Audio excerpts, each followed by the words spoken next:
This is the story of the Old Testament. So first we have Genesis. And basically, first we have God in the 7 days of creation, and then in the middle of that, he decides to make mankind. He makes man and woman, and unfortunately, we all know how that goes down. Not very well. Ends up cursing mankind, basically, for all generations. And then you can talk a little bit more about that. After the fall, God is like, I need to have a cleansing of the earth, but he finds Noah, who he sees to be the only righteous man on the earth, and he floods the earth, but through Noah, he restarts the population of the earth. After that, though, there's still problems in the world. Problems don't go away. We have the Tower of Babel, and all these Christians are, well, they're not Christians yet because we don't have Christ, but God's people, and they're all congregating together and trying to build up to the heavens, and then God's like, that's not the point. You're meant to go over the ends of the world and tell the people about me. And so he disperses them, makes them each speak their own language, unable to understand the other. And then that is kind of just a major lesson, because the fall is not just one event. It's continuous, as we see throughout the Old Testament and now. And then we get into the major patriarchs, which the first we start with Abraham. And through Abraham, God is going to create his people. Abraham and Sarah are really old, but God blesses them with a son, which brings us to Isaac and Rebecca and leads us to Jacob and Rachel, and eventually even Joseph. Yeah, and so Joseph, he was the beloved son who had the coat of many colors, and his brothers were super jealous because he had all these like abilities and all these dreaming, that he was like exalted in his dreams, and his brothers got super jealous and basically were like, oh, let's kill him. And then one of the brothers was like, hey, even better, let's get paid for getting rid of him and then act like he's dead. And so they sell him into Egypt, and basically at first that had to suck, but then God blessed him and he made him ruler, or like basically next to Pharaoh, and helped him like rule over Egypt. And then since Joseph had these special powers to interpret, he helped the Pharaoh interpret and was put in a high position of power. And then when they had like the famine throughout all the land, and his brothers came back begging for food, and then they realized it was his brother, and instead of being angry with him, he gave them forgiveness and showed them mercy and grace. And then we kind of go a little bit later and we go into the story of Moses. Yes, which brings us into the book of Exodus.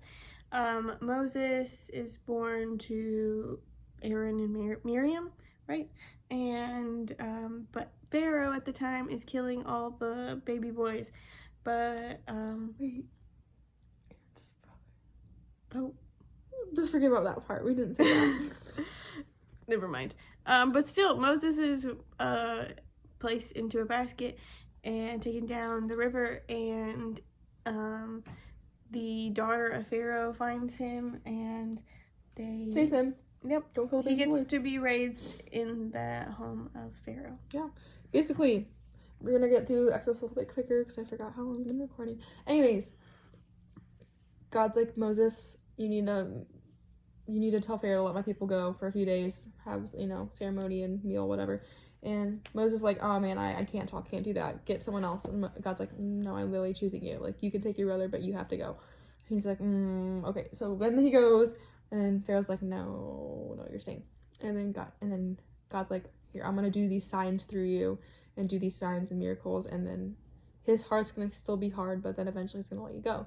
So then we have all these 10 plagues, and then at the very end you see when they kill the firstborn sons, and then the Pharaoh's like, oh fine, you can go. And so the Israelites start going, but then Pharaoh's like, no, what did I do? Get them back.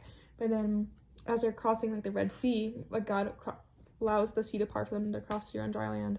But then the Egyptians come in their chariots, and then God lets the sea like close back up, and it kills all them, and so they flee. And then they are wandering in the wilderness for a super long time, and eventually Moses goes up on Sinai and gets the 10 commandments from God while they're still down on the base of the mountain. And there's just a lot of like rebellion that goes on between that, with idols and them not wanting to obey. And then we kind of get into the book of Leviticus with all the laws. Yes, and that's what Leviticus is, basically a book of laws that deal with sacrifice and purification and restoring relationship with God. Yeah. And so then eventually there's this one point where they're in the wilderness, and I can't remember exactly. Moses, he like does something that he wasn't supposed to, so he's not allowed to enter the promised land. And so he dies, and then we kind of enter, well, that's actually the beginning of the book of Deuteronomy. And then he dies, and then we enter the book of Joshua, where Israel enters Canaan. And then, along with that, 2 spies meet Rahab, and this then leads us to the Battle of Jericho, which they march around bunch of times, and the blowing walls trumpets. fall down. Woo! Pretty cool. And then we get to the book of Judges, book of Ruth. It tells a story about Naomi, some really faithful women in the Old Testament, along with Ruth and Boaz. Yeah, and then we have the book of 1 Samuel, and we have Hannah, and Hannah basically like promises to raise him for the Lord, and he gets to anoint the first 2 kings of Israel, and the first of which we see the reign of Saul, who in a lot of the stories we see that God can use people who have done some really bad things. So we see Saul reign, and then we see David, and he was like the man after God's own heart, but he was still like an adulterer, but and a murderer, but God still used him.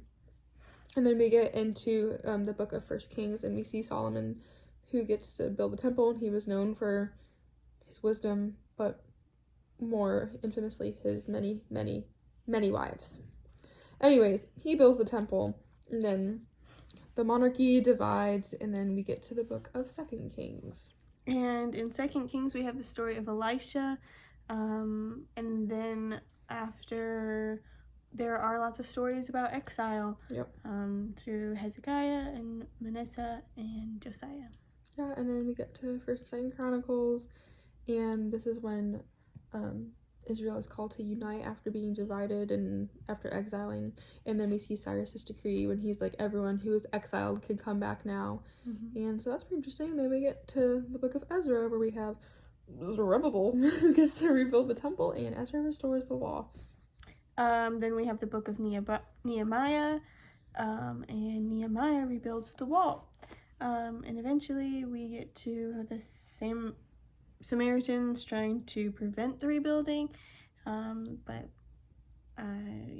then the book of Esther, we get to hear about another super awesome woman in the Old Testament, and she, in her relationship towards Mordecai, and eventually Haman, and then finally Esther saves the Jews from destruction. And that is the end of the first half of where we're studying. Thanks for watching.